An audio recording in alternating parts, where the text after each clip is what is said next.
Ladies and gentlemen, there is a clip here. I want you to listen carefully to what the current Deputy President, who was appointed by President William Ruto. This is Professor Kithure Kindiki. I want you to listen what he has said, and this Kindiki has officially appeared to acknowledge former President Uhuru Kenyatta as the president in Kenyan politics. Listen to what he said instead of recognizing Ruto as the president. Here is the clip. Kwa hivyo nikiona rais nimwambie aje. Ndaona rais Uhuru Mheshimiwa William Ruto mwele hata. Kwa hivyo nikiona rais nimwambie aje. Ndaona rais Uhuru Mheshimiwa William Ruto mwele hata.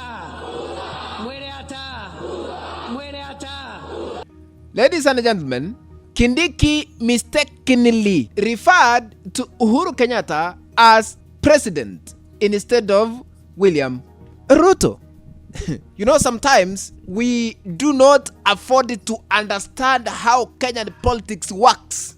But I want to put this into perspective so that we can really understand the context. What does it mean when the Deputy President who is in office acknowledging Uhuru Kenyatta as the president instead of the current president William Ruto, who awarded him the position he holds at the moment? Before I continue analyzing this politics, I'm requesting you to hit the like button, and if you haven't subscribed to this channel, Mwana Kenya Media, please consider subscribing by smashing the subscribe button. Once you are done, remember to turn on the notification bell so that the moment we upload and leave video clip, you will be notified that Mwana Kenya Media has uploaded a new video clip to watch. Remember to share our links to other WhatsApp groups and even on Facebook. Thank you very much. Without wasting your time, back to our analysis. Why Professor Kithure Kindiki is acknowledging Uhuru Kenyatta as the president instead of William Ruto. Point number one, Kindiki is forcing himself to remain in the Ruto's government. Deep down, Kindiki may still see Uhuru Kenyatta as the leader who governed Kenya well, and as someone who continues to play an influential role in defending the interest of the so-called Mlima Kenya region. Remember, Kindiki understands that Uhuru Kenyatta remains one of the most influential political voices capable of speaking for the Mlima Kenya region or other community. Listen to how he sent former Governor Kiraitu Murungi to persuade Uhuru Kenyatta to work with the current president William Ruto. Here is the clip. Unajua mzee Kiraitu, hakuna mtu mwingine ako na CV ambayo uko nayo. Hata mimi sijafikisha hapo. What you do, wenda utafute rais mstaafu Uhuru Kenyatta. Ni kiongozi wetu, sisi tulimuunga mkono 100%. Siku alikuwa na kesi kule Hague wakiwa na naibu wake wa siku hiyo Rais Ruto. Mimi nilikuwa wa wale mawakili ambao tulikazana mpaka akarudi hapa Kenya akakuwa rais na William Ruto akakuwa rais. Na wakati amekuwa rais sisi tumemuunga mkono. Kwa hivyo utafute kiongozi wetu Uhuru Kenyatta, umwambie muzungumze, ndio sasa kama watu ambao mmestaafu muhakikisha ya kwamba hii jamii imekaa vile tuliipata, bali hii jamii ya area hii iongee kwa lugha tofauti. Tutaongea lugha moja, na lugha ambayo tutaongea ni lugha ya two term. That is Professor Kithure Kindiki. I think you have heard.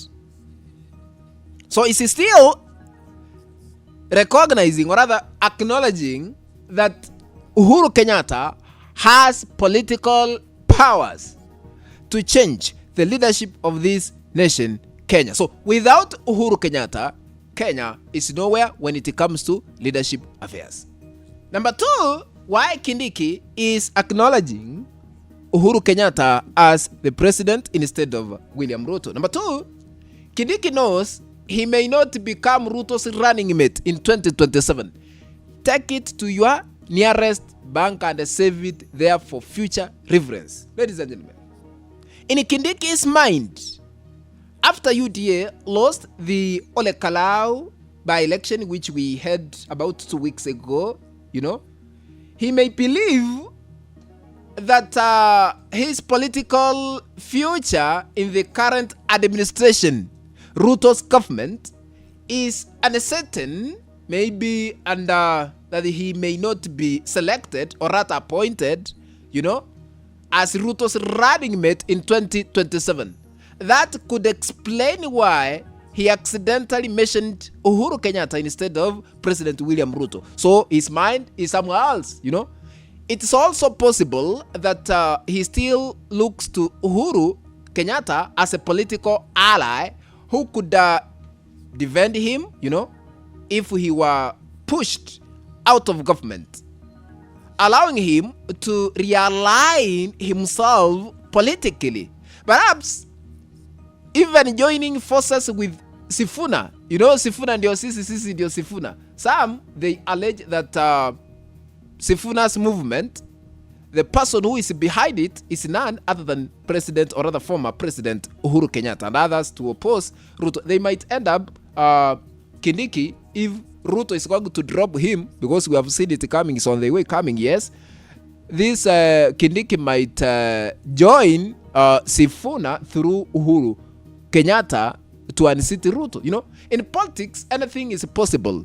At the moment, Kindiki's political calculations may not be entirely focused on the current government. Remember, the former impeached Deputy President Rigathi Gachagua invited Kindiki to Wamunyoro to work together politically. That is what he said, Rigathi Gachagua. He welcomed Kindiki. Gachagua even asked his supporters to stop insulting Professor Kithure Kindiki because he remains to be the son in Mlima Kenya, saying that he is one of their sons from the Mlima Kenya region. So there are many political developments happening behind the scenes that the public may not yet know about. Looking ahead to 2027, ladies and gentlemen, if parliament is dissolved and the political landscape shifts, Ruto could find himself politically isolated. This is what we have started witnessing when it comes to political affairs here in Kenya. Ladies and gentlemen, I want to conclude by asking you a simple question. According to your own political understanding, why do you think Kindiki's thoughts do not seem to be focused on the current president, William Ruto, as the president of Kenya? And why does he keep referring to Uhuru Kenyatta? Write your opinion in the comments section below and share your political perspective. If you have not subscribed to this channel, please subscribe, turn on the notification bell, share this link to other WhatsApp groups and even on Facebook, so that we can continue informing many people about the current politics and how things are in political arena. Ladies and gentlemen, let's meet in the next video. Bye bye for now.